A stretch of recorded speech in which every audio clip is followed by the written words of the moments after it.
Hola nuevamente y saludos muy cálidos con un Maite Iroru a todos los oyentes de Panorama de Noticias de La Voz Latina de Buenos Aires, de Domingo de Cuentos de Radio Tribuna de Nueva York y también a quienes escuchen este espacio literario en otro momento y a través de otros medios como Facebook, mi página web o mi más reciente canal de YouTube. Soy Teresa Méndez Faith y aquí estoy una vez más con ustedes desde Bedford, Massachusetts, con otro cuento de la producción narrativa de nuestra tierra colorada, Ñaneretami, Paraguay, corazón de América del Sur.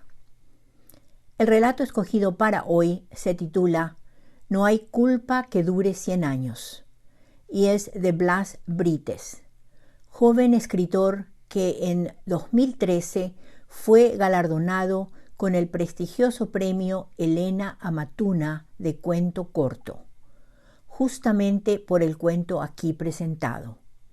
Y unos años después, en 2019, se estrenó la película El Supremo Manuscrito, de Jorge Díaz de Bedoya y Michael Kovich, Jr., basada libremente en El manuscrito en el bajo, otro de sus relatos y ambos incluidos en su primer libro de cuentos, La lámpara del lenguaje, publicado en 2021.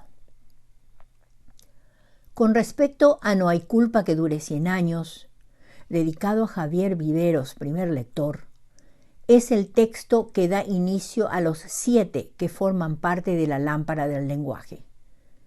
El relato está contado en primera persona desde la perspectiva de uno de los dos protagonistas, el señor Santa Cruz, periodista de un diario de la capital.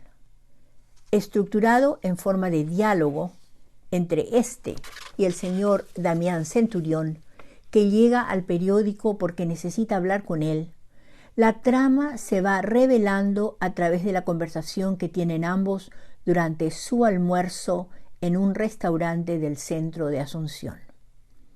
Narrado con gran maestría de estilo y con un suspenso muy bien llevado, No hay culpa que dure 100 años cuenta dos historias paralelas situadas en dos tiempos diferentes.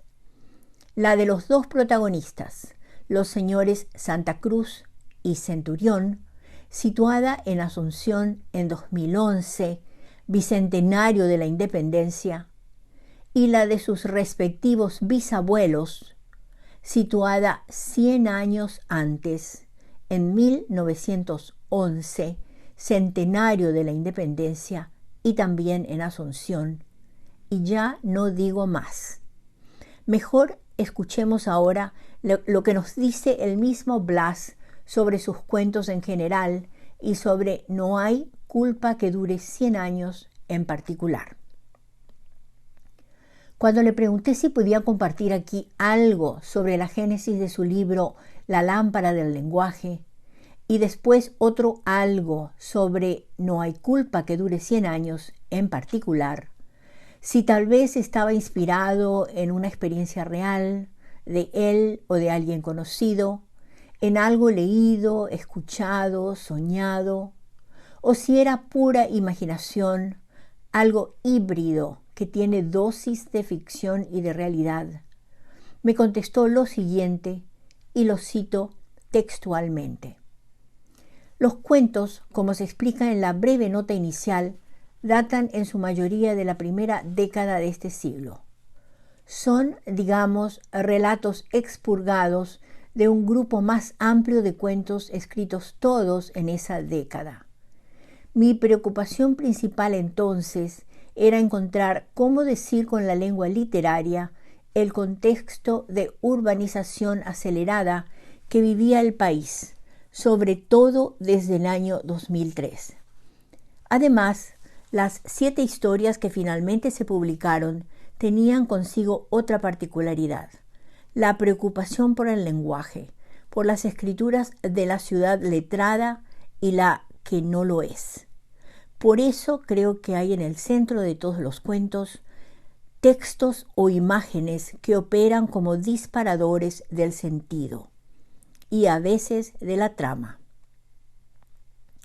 En cuanto a No hay culpa que dure 100 años, no tiene ninguna anécdota personal como origen. Si bien es cierto, el ambiente y cierta jerga periodística del que soy parte profesionalmente se cuelan en la historia. Estos no son más que trasfondos, quizá señas de identidad de la voz narradora. Lo que me interesaba era jugar con ciertos paralelismos en el tiempo político paraguayo, signado por rebeliones y represiones. La anécdota central, la de la bomba, es absolutamente inventada, pero no así el contexto en el que se desarrolla el baile que se dio en Palacio de López por el centenario, por ejemplo. Creo, por lo demás, que casi en todo lo que escribo hay hibridez entre ficción y realidad, que por otra parte me parece la única manera de ser realista hoy. Fin de esta cita. Le comenté también que me parecían muy interesantes y me llamaban la atención algunos títulos de los cuentos de su libro. En particular, le pregunté si No hay culpa que dure 100 años era una adaptación, quizás, del dicho que solemos escuchar de que no hay mal que dure 100 años. Y aquí va su respuesta, nuevamente tal cual. El título es una variación del refrán popular. Así es. Como el tema del cuento es la culpa política, me pareció que podía reemplazar mal por culpa, un poco para señalar la necesidad de las reparaciones históricas a partir del reconocimiento de la responsabilidad, por un lado, pero sobre todo creo que para sacar de vista la palabra implicancia de la palabra mal. Sabemos que en Paraguay sí hay males que duran más de 100 años. El autoritarismo, por ejemplo. Finalmente le pregunté si él estuviera en mi lugar presentando su propio cuento, ¿qué les diría o comentaría a los oyentes de la radio para que comprendan mejor su cuento? Y a eso me respondió textualmente: no sé si los autores son los más indicados desde el punto de vista crítico para orientar lecturas de sus propios textos. Más bien les diría que se abandonen a una historia que invita a saltar en el tiempo e imaginar a la Asunción de hace un siglo con personajes muy disímiles a los que protagonizan la historia de este tiempo. Fin de las citas. Y ahora sí, después de estos comentarios, que incluyen los del propio autor, ya los puedo dejar con el audio número 2 para que escuchen y disfruten de No hay culpa que dure 100 años de Blas Brites. Y aquí va el cuento de Blas Brites titulado No hay culpa que dure 100 años, dedicado a Javier Viveros, primer lector. Esa mañana llegué al diario más tarde. Llevaba encima una resaca atroz. Antes de entrar a la redacción, la recepcionista me detuvo. Me señaló con un gesto al hombre que estaba sentado en el sofá. «Hace 1 hora que te espera», dijo en voz baja. Di media vuelta, me latían las sienes. El hombre se paró y se presentó. «Hola, señor Santa Cruz. Soy Damián Centurión. ¿Tiene un poco de tiempo?» De verdad no lo tenía. Debía apurarme en hacer unas llamadas. Necesitaba publicar algo nuevo en la investigación sobre las coimas que recibían las gobernaciones para aprobar contratos a empresas constructoras amigas.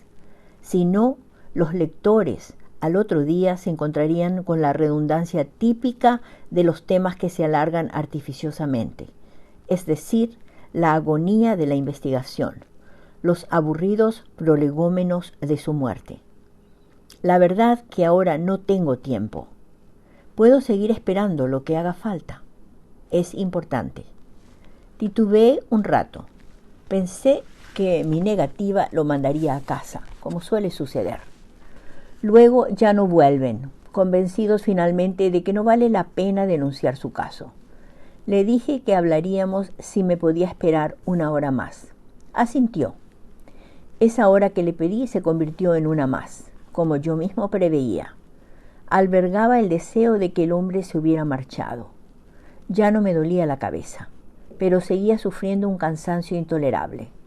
Sin embargo, Centurión todavía estaba allí, imperturbable en el sofá.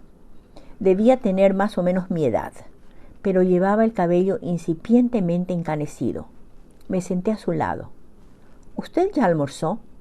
Le respondí que no. Me invitó a comer en alguno de los comedores del centro, para hablar mejor. Este es uno de esos funcionarios públicos insatisfechos, frustrados, que creen que te entregarán la información que provocará la caída de su odioso jefe, para que así su vida tenga sentido. Especulé no sin malicia, pero igual acepté el almuerzo. Ciertos periodistas solemos rechazar por ética un montón de cosas de valor, pero comida jamás. Caminamos unas cuadras y nos ubicamos a la mesa de un restaurante en la calle Palma. Era el 13 de mayo de 2011. Asunción bullía del tricolor bicentenario. Durante la caminata no me contó nada de lo que había venido a hablarme. Solo hizo nostálgicas referencias a los jubilosos días patrios, al fervor asombroso de la gente. Llegamos y ordenamos. Apenas el mozo se fue, me dijo: nosotros no nos conocemos, pero nuestros bisabuelos sí se conocían, y muy bien. Seguidamente, de una ajada cartera bordó, sacó un viejísimo recorte de periódico y me lo puso enfrente. Lo tomé. Era de un ejemplar de El Monitor del 22 de mayo de 1911. Exactamente un siglo tenía ese amarillento papel plastificado que llevaba en la mano. Las letras se juntaban ininteligibles a mi vista. ¿Qué? Le pregunté, como si su acto fuera una burla. Lea la crónica del baile del domingo 15 de mayo en el Palacio de López, en homenaje al centenario de la Independencia. Busqué mis anteojos. Ahora sí, las letras eran inteligibles. El cronista describía detalladamente la fiesta a la que hacía alusión mi interlocutor. Al parecer tenía certeros conocimientos sobre los usos femeninos en el vestir de principios del siglo XX, pues explicaba cómo estaba ataviada cada una de las damas de alcurnia de aquel tiempo. Esta tenía un hermoso traje Liberty celeste con tissutie. La otra, un hermoso traje celeste de chignon de gesso blanc. Aquella, un rico traje de seda negra con canutillos de azabaches, etc. Una orquesta sonaba lánguidamente mientras los invitados bailaban. El patio del palacio parecía un jardín de hadas. Y al final de la crónica, un breve apartado con la alusión a un incidente previo a la fiesta. 2 anarquistas, identificados posteriormente como Liberato Centurión y Benigno Santa Cruz, fueron aprehendidos por la policía al encontrárseles en las inmediaciones del Palacio de López con material explosivo en su poder, presumiblemente para su activación en medio de la fiesta realizada en horas de la noche. Y nada más. ¿Qué es esto? Me inquieté en mi silla. Un niño lustrabotas miraba hacia adentro del restaurante del otro lado de la ventana. Me miró un segundo y volví a los ojos de mi interlocutor. Lo que leyó, las cosas en las que andaban nuestros bisabuelos en aquel tiempo. Quise levantarme y marcharme abruptamente, en ese mismo instante. Ni siquiera sabía cómo se llamaba mi bisabuelo, y este hombre venía a decirme cosas absurdas de hace 100 años. Centurión me pidió por favor que me quedara sentado. Lo hice a regañadientes. En ese mismo momento el mozo llegó con nuestra orden. A partir de allí no volví a hablar por unos 15 minutos. Comí lentamente. Él no probó bocado durante ese tiempo. Ahora sé qué fue lo que pasó aquella tarde, comenzó Centurión. Nuestros bisabuelos eran peones del mercado.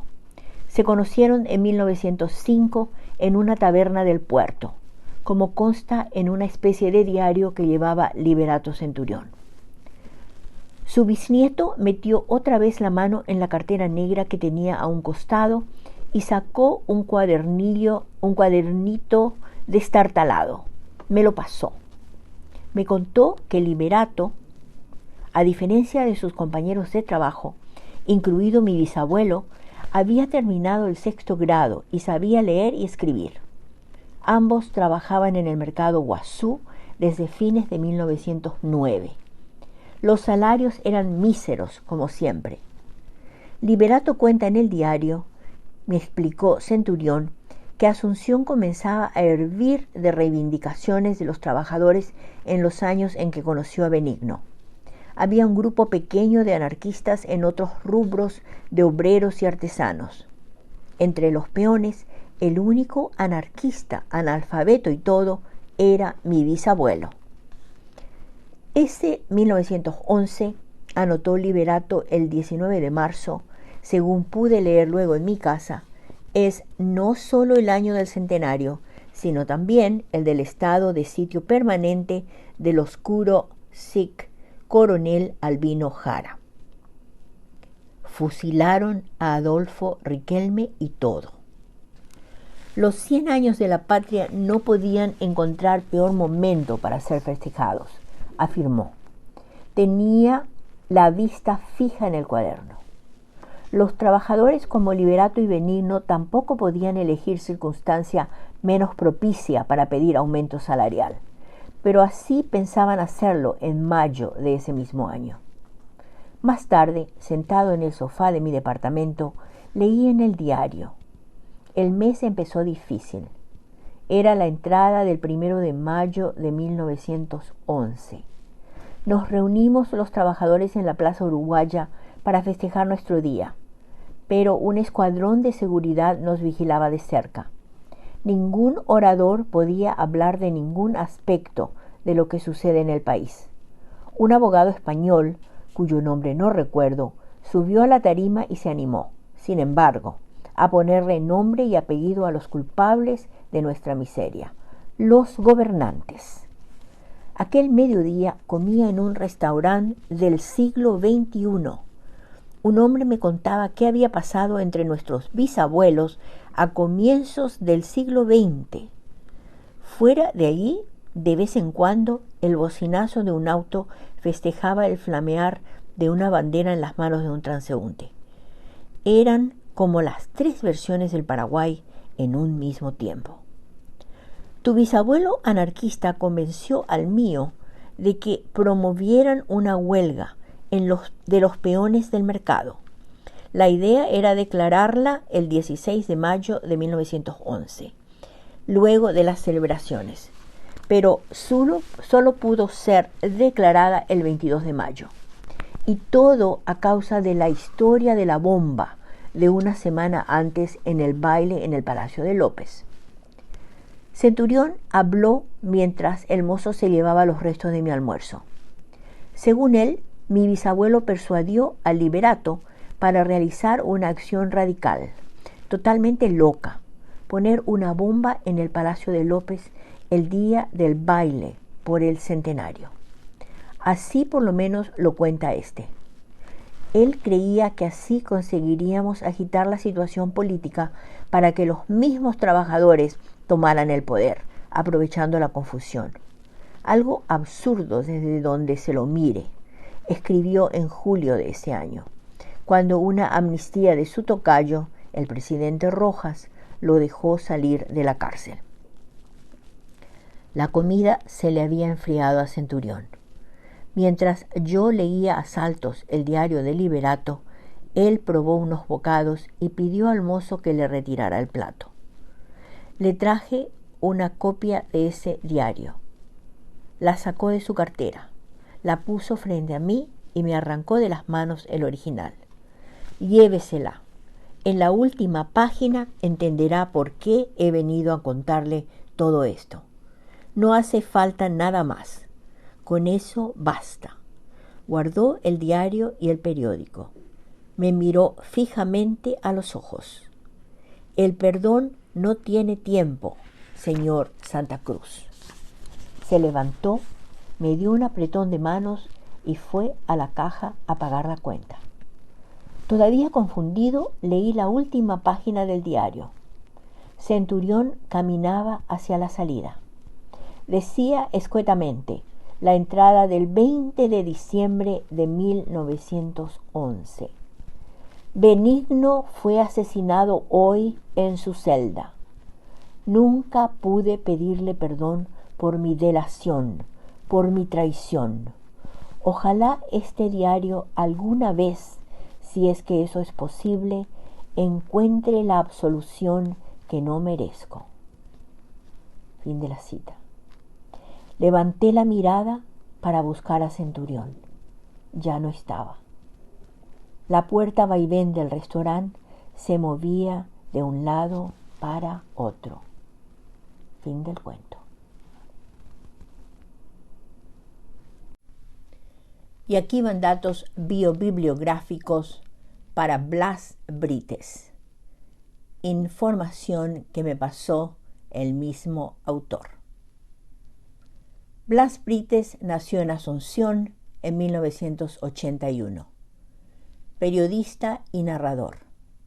De larga trayectoria en el diario Última Hora como redactor y editor de su suplemento cultural, Blas Brites publicó allí reseñas y comentarios críticos de libros, además de reportajes y entrevistas a escritores nacionales de América Latina, Estados Unidos y Europa. Junto al lingüista, antropólogo y escritor Bartolomeu Meliá, 1932-2019, representó a su país en 2012 en la Noche Paraguaya de la Feria del Libro de Buenos Aires con una ponencia sobre la narrativa paraguaya contemporánea y actual. Su cuento Un rencor vivo fue elegido para formar parte de la antología de la novísima narrativa breve hispanoamericana, publicada en Caracas en 2006.